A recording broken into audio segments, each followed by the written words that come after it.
Is science something that Christians should be interested in? In my experience, many young people in the church get this perception that science is dangerous to their faith, and they're encouraged to shy away from studies in science or even considering careers in science. And of course, these are young people that are oriented towards science, and so they struggle with that advice. How can we help young people in the church make sense of the relationship between science and Christianity? I'm joined today by Dr. A.J. Roberts, who's a virologist, a molecular biologist, and a Christian. A.J., in light of this perception that science is something that maybe Christians should stay away from, is it possible to think about science, a career in science, as ministry? I think so, Fuzz. I think that the potential for us to discover things about the world in a way that we can actually take what we've discovered and use it to help benefit humanity, whether it's developing a kind of wheat that can grow in an environment that it hasn't been able to grow in before, or whether it's finding a cure for a disease, finding a deficiency and learning how to replace that deficiency. Science can be a huge ministry if we think of it in terms of discovering God's thoughts after Him, and then taking those thoughts and employing them in ways that we're able to do because of our imagination and the tools that we have at hand, either tools that were provided by God in creation or tools that we've developed over the years. Science is standing on the shoulders of giants who have come before us.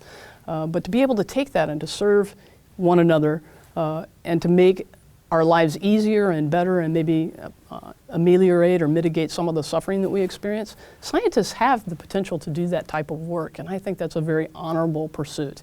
And I think Christians should be involved in those types of pursuits.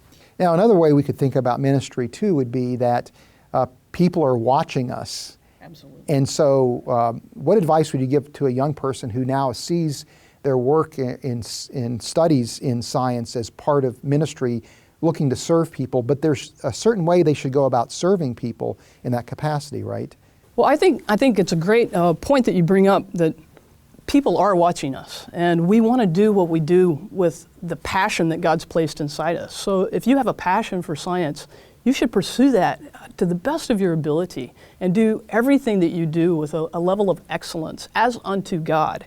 And when people see that, they see the level of excellence that you bring to your work, the integrity that you bring to your work, you're going to stand apart, and it's going to make people wonder, what is it about you that drives you and that makes you so determined to make these discoveries and to do this quality of work. And I think that's a wonderful opportunity to share your faith with someone. Now, in terms of thinking about science as ministry, I'd like for you to tell us a little bit about your time in Russia. I understand that you went to Russia as a Christian missionary, but you used your expertise in virology to serve in that sense. So tell us a little bit about that.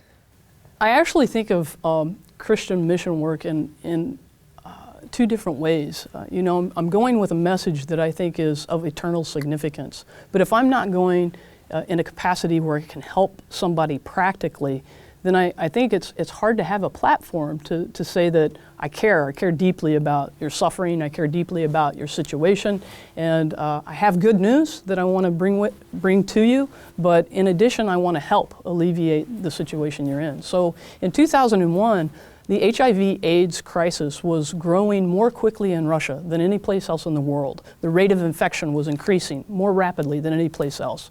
And it was primarily because HIV had entered through intravenous drug users, and from there it had transitioned into commercial sex workers, and from there into the general population. And so there was a real need to sort of stay the infection and the rate of infection in Russia. And so I had the privilege of being able to go in and to talk to many people about how to prevent HIV infection, and I was actually able to do it in conjunction with a Christian curriculum that laid the groundwork for ethics and morals as a basis of making decisions. And that was a curriculum that had been invited in by the Russian Minister of Education. And so they'd invited in this curriculum of morality, but I was able to couple that with making good moral choices can actually help prevent HIV/AIDS infection. So it was a wonderful, wonderful adventure, and I got to spend 2 years there speaking to people in universities, medical schools, civic officials, people in hospitals, people in grade school, and it was a wonderful experience. And I think the bottom line would be that if you weren't trained as a virologist and you didn't have credibility in your area of expertise, then this wonderful opportunity for missions and ministry wouldn't be available to you. So science can be a platform to do all kinds of ministry. Very true. And I was just very fortunate and privileged, and I felt blessed that I could take what I knew about science and my science background, and specifically about viruses and specifically about HIV, and use that as a platform to help the people and to bring the message of God to them.